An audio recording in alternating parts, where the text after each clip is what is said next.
Hello, we are back here with the 1960s Fender Showman. Very beautiful amp. One thing I didn't say before is I just love the hue, the color of the chassis, the nickel-plated chassis here. It's got a very warm glow to it in contrast with the later Fenders, which are a bit more, I don't know, a bit more industrial looking. It's kind of a weird thing to say, but you really notice it in person just how lovely. It's almost like a slight iridescent copper look depending on the way the light catches it.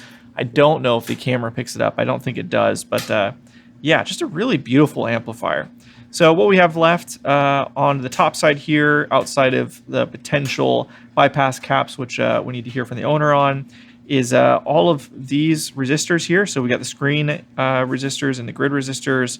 Those all need to be replaced. They're all pretty charred and toasted. So we're just going to try and go ahead and knock them all out for replacements. I've got these. So these are the Vishay, I believe they're Vishay 3 watt, 470 ohm resistors here. There's for the screens. And then for the grids, I've got 1.5K 1 watt carbon films that we'll give a shot. Yeah, so let's go ahead and get to it. You can hopefully see just how charred this resistor is. I'll zoom in. So the original color would have been a really light brown. You can kind of see right there a little bit. And yeah, look on the underside. Wow. Looks nearly black. So yeah, this is done. This will probably just end up being a time lapse here, but I'll show real quick. We've got the first 1.5K, and this is going from pins 1 to 5, and then pins 4 to 6 are the screen resistors. And you'll see when I install them, I like to install them kind of up and out of the way like that. And I always put the wires, you know, in a separate hole. These pins have two holes, a big hole and a small hole. In this case, the grid resistor will go in the smaller bottom hole, and the screen resistors will go on the upper hole, up and out of the way, so that they don't suffer the same fate as these big resistors that are all burnt. So probably just go to a time lapse now, me doing all the work.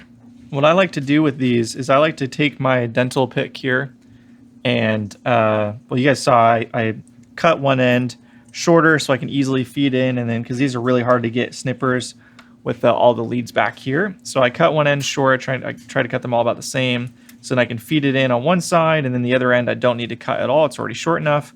And then what I do is I take the dental pick with the 90-degree angle here, and I go under the resistor in the middle as much as I can, and I try and just lift it up.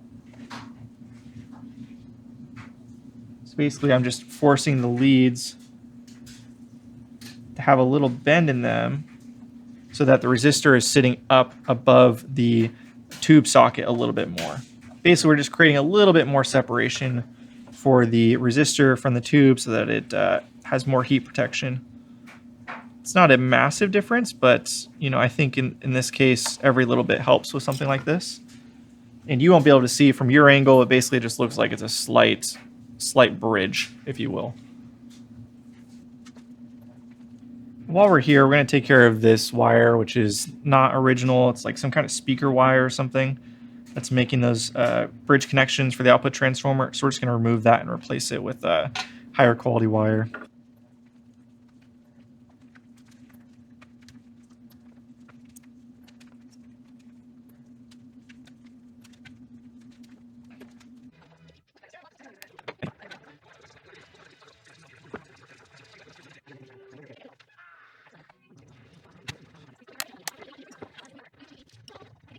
Alrighty, so we've got all 4 tube sockets done with the new screen resistors and grid stoppers. Looks pretty good. I did disconnect the power cord here to make it work. These were just kind of tacked on top of the leads here on the ground switch. It looks like the ground switch is not actually connected to anything. They're just using it as kind of a junction for the 3-prong. So we'll clean that up, redo it, replace this wire, which is, hopefully you can see, kind of charred and burnt. And yeah, we'll replace those two. The solder joint's pretty bad as well. And from there, we should be good to go with everything on the top side, at least as far as we know now. There are some other smaller things, like, I'm not sure if you'll be able to see it right here. Really poor solder joint there. The ground connection to the brass plate, that's really bad. That'll need to be redone. When I redo that, we will do a chassis ground here for the 3-prong. And yeah, and then we'll do the Doghouse, and from there we'll be able to turn it on. So made really good progress. So the last piece of the puzzle, at least before we can fire it up and see if there's anything else hidden, are the capacitors here in the Doghouse, as well as these resistors. Now, before we get to those, I just want to point out real quick, look at how charred the chassis is over here.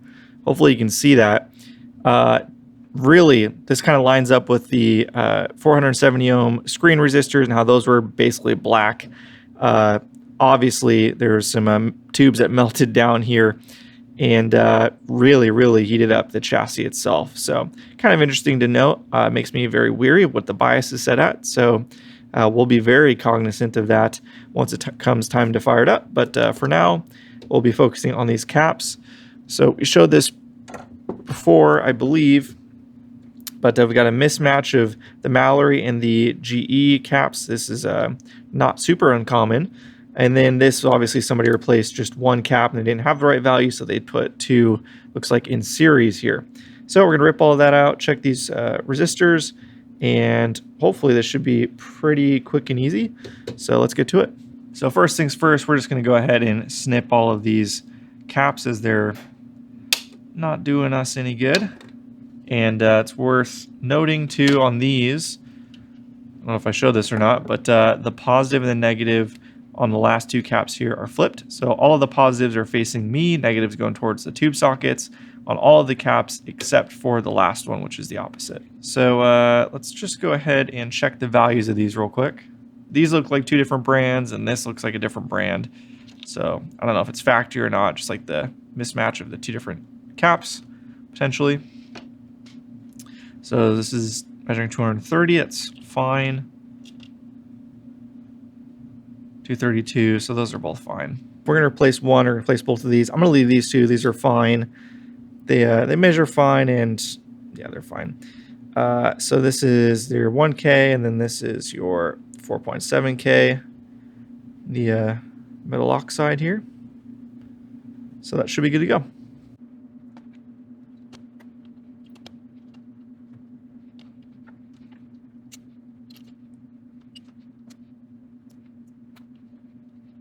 All right, so now we're going to go ahead and just mock up the caps here like we always do. We'll get a mechanical connection as well as silicone on the bottom. So we've got the 3 20 microfarad, in this case 22 microfarad F&Ts. They'll go there, and there. And then the last two here will be the larger 80 microfarad capacitors. So it's going to be a bit of a tight fit between the resistors there, but we'll make it work.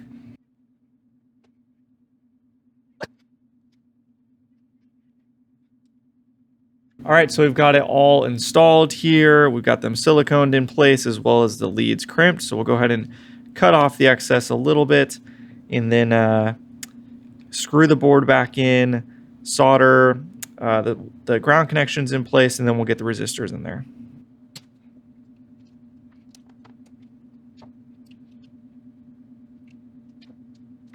Okay, so we're all done here. We've got the F&T cap swapped in, the two resistors swapped in here. Everything looks good to go as far as I can tell. So let's go ahead and put the Doghouse cover back on. And we're going to end here for tonight and fire it up a different day, I think, just because it's pretty late already. But we made a lot of solid progress and basically checked all of the boxes that we needed to before we felt comfortable turning it on. And then from there, again, I'm sure there'll be some additional troubleshooting. But, or maybe not. Maybe it'll be good to go. So we'll see. We've replaced like, oh gosh, 17 resistors so far. And you know, now maybe 6 caps. So just, we've done a lot of work already. So I'm feeling pretty good about the progress here. Now it's time to finally fire it up and see what's what. I am doing a bit of a different setup today for a couple reasons. So we're running the power cord into my current limiter, the light bulb limiter off screen, which is then connected to a variac, so I can slowly bring up the voltage and see if we've got any dead shorts or any major issues. And then the actual speaker out, because this is such a powerful amplifier, I do not have a 4 ohm cab that can really handle the output of this.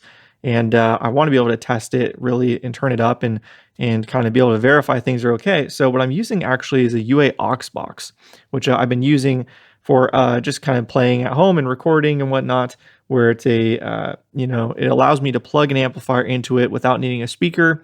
It's got an emulated speaker in it, and it's got 4 ohm, 8 ohm, and 16 ohm outputs, or taps in it, I should say.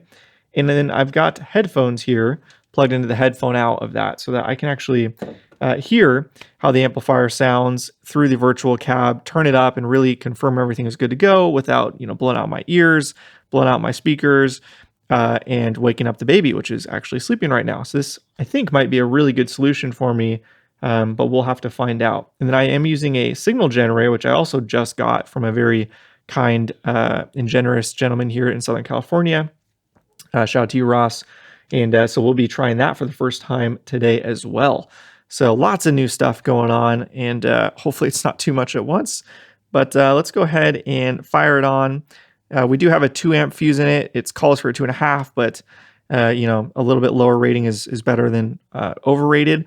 Start it with no tubes in it.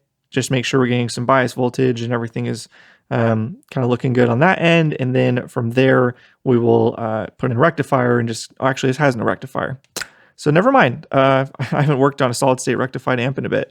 So all the rectification is in the diodes there. So actually we'll get voltage elsewhere once we turn it on. So without further ado, let's see. I think we'll just go ahead and fire it on and slowly bring up the variac and see what happens. 7 volts on the variac, 7 volts according to that. So that all looks good. We'll switch it back over to DC.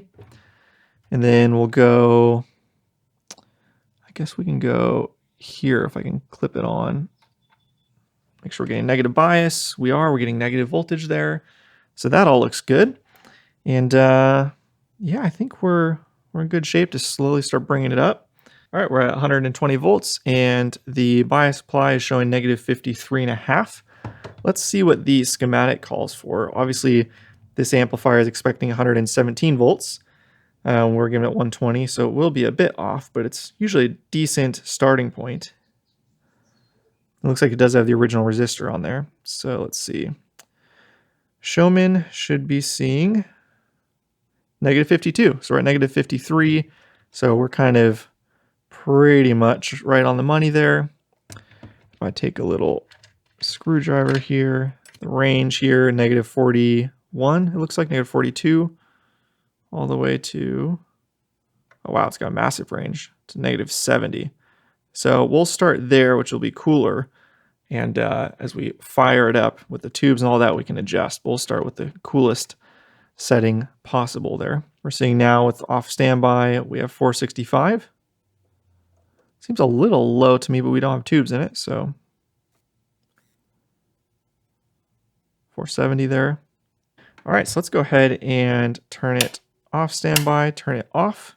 Again, just another warning for people looking to work on amps. So the amplifier is turned off and it's got currently 430 volts in it right now, which is obviously quite a lot and very dangerous. So if you leave it off of standby, so leave it in play mode, so off on the switch, but standby switch up, which is off standby, a little confusing. You'll see it'll drain quicker because it's got resistors in there that in the Doghouse that are helping drain. I believe that's how that works. So that's a pro tip for you. So we've got kind of a complement of a bunch of different tubes here. We've got some new tongue soles as well as the tubes that came with the amplifier. So we're going to try the ones that came with it first, and then we'll see how those bias and then go from there. So let's grab our bias meter as well. All right, so we've got the 4 power tubes in it, no preamp tubes right now. We're gonna go ahead and bring the variac down. We'll keep it off standby. We'll flip it on and we'll make sure the tubes are okay. It's important to note too that to do a proper bias, we'll not have the current limiter in chain. That's gonna throw it off a bit, but we're just kind of creating baselines here. All right, so we're at 120 volts from the wall. The current limiter bulb is just barely lit, which is kind of exactly what you wanna see. So I'm not seeing any issues that would make me worried about throwing the preamp tubes in it and really checking it out. So let's go ahead and, well, before we do that, I've shown this before, but my bias probe here from Eurotubes, I don't know why, but for some reason it just does not turn on when you slowly bring up the voltage with the variac. If you do it normally and just flip it on and off, it does turn on. So we'll go ahead and test that to make sure it's working right now. So I'm not sure if it'll do it with standby or not. Let's see. I know it will if you just go straight from off to on. Nope, so that made no difference. So we will go instead turn it off, and then we'll turn it on and see if it turns on all of a sudden. Yep, see? I don't know why that is. Someone was, I think, explaining in the last video where I talked about that, but see, now we're not even showing plate current. I don't know, this thing's just been funky. Turn it on.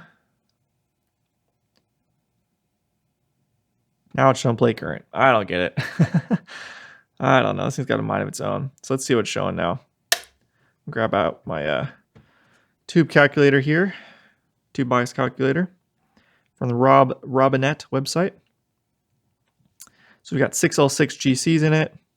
You can see it's incredibly cool. Its plate current's only on 2, and the negative bias voltage is -62. So that's going to be way too cool, but that's okay. Everything's looking good and showing that it's safe.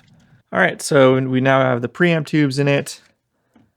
And I think what we'll go ahead and do, we'll turn it on, and then we'll give it a sec, and then we will flip it. So now we're showing -57, which is interesting for the bias supply. All right, so I've got my signal generator plugged into this, a 600 hertz signal, I believe is what I'm doing on that. And yes, we should hear something from the headphones once we turn it on, and we'll check the bias as well.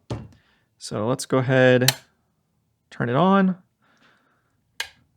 We're current limiter's out of chain, and we are still using the Variac to get 120 volts from the wall. All right, let's go ahead and flip it off standby and see what we're working with.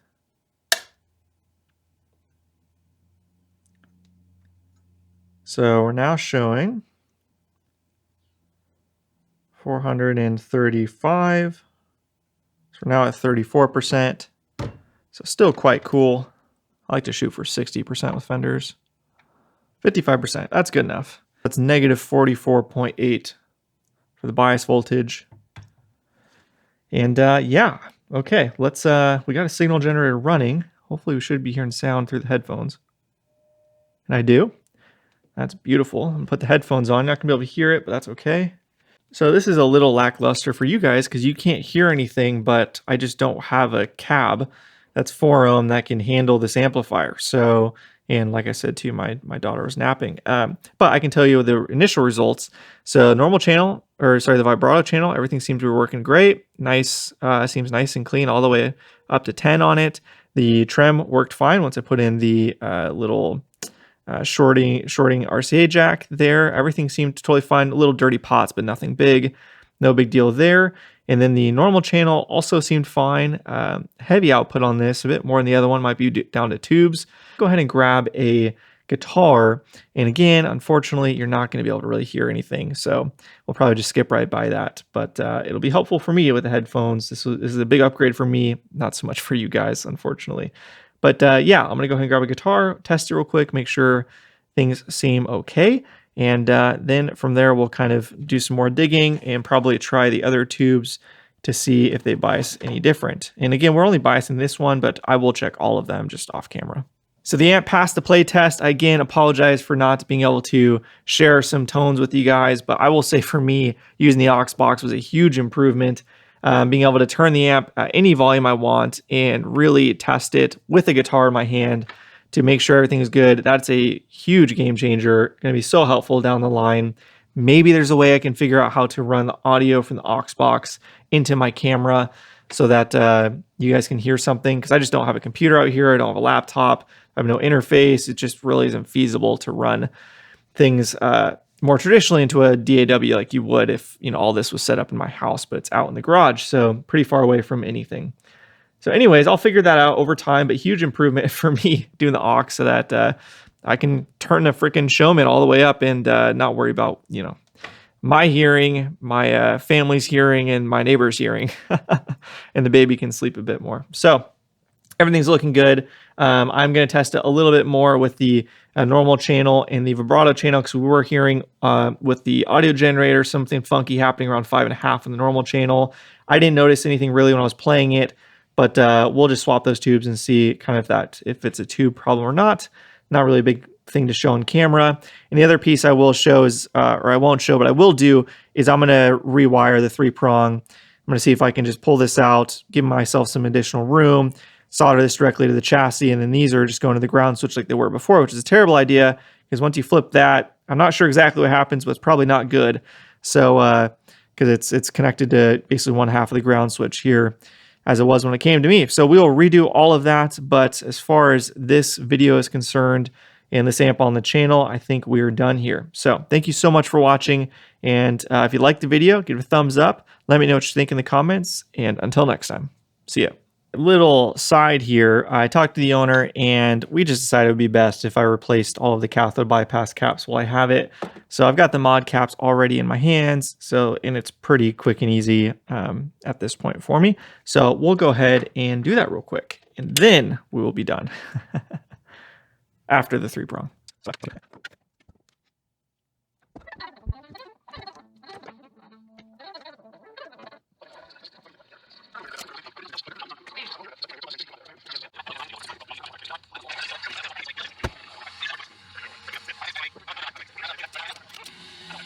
All right, so we are now done with the cathode bypass caps all swapped in there. So let's go ahead and turn our attention to the 3-prong, and then we're good to go.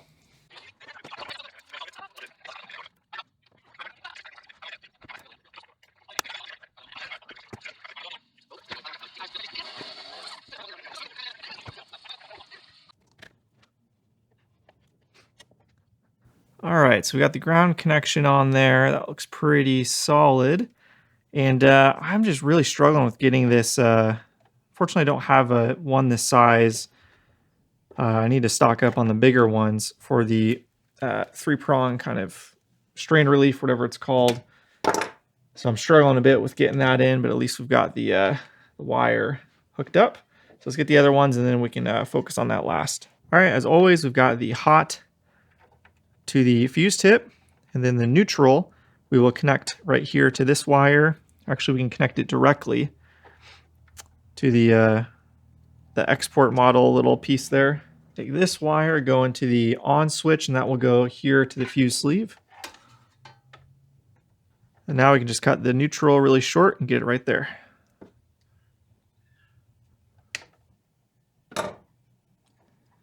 All right, that all looks good to me. So now we just got to get this dang piece back in, and then we're good to go. We'll just kind of keep all this tucked up and under.